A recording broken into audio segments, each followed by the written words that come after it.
Pagpalang araw po sa inyo lahat. Andito naman po ang Hiwaga ng Pangasinan na magbabagi po ng karunungan din po sa inyo. Sana po ay tumutok po lamang po kayo dito sa Hiwaga ng Pangasinan na marami po kayo pagkakalo po sa inyo ng mga orasyon po.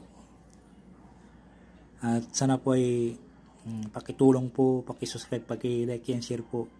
Tatanayin ko po napakalaking utang loob sa inyo lahat. Hindi lang po ako na magpapakalo po sa inyo ng utang na loob po sa inyo, pati sa Diyos ang mga kapangyarihan sa lahat. At si Senyor San Vicente Ferrer na aking ginagabayan po ako na sa panggamot po, ay napaka-importante po ito na sa inyo po sa pang-araw-araw. Iligtas kayo sa lahat ng kapamakan, disgrasya, kapamakan, at lahat na pong kung saan man kayo pupunta ay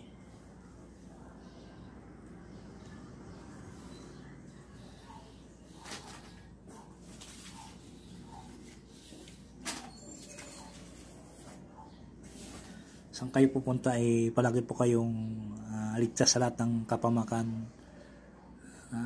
Basta manalangin po kayo, magpursige po kayo manalangin sa Diyos ng mga kapangyarihan sa lahat araw-araw bago matulog, pagkagising ay gagabayan kayo kahit saan man kayo pumunta po.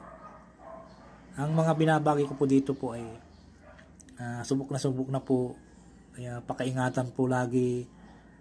Wag po kayong mag-alinlangan, kundi hayaan nyo na po yung mga taong ganyan na po na nagkukulang po lang magawa sa buhay, kundi puro kung sa buhay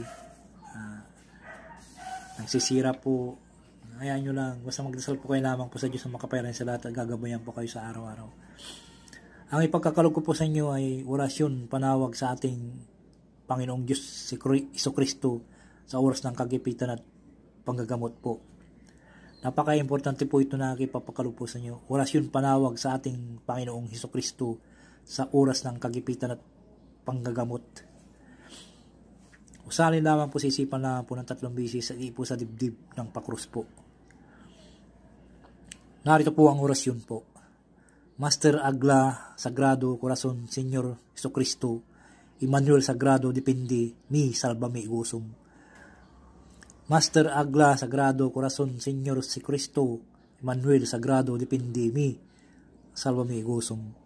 Master Agla Sagrado Corazon Senyor Jesucristo Emmanuel Sagrado Depende Mi Salvame Igusum.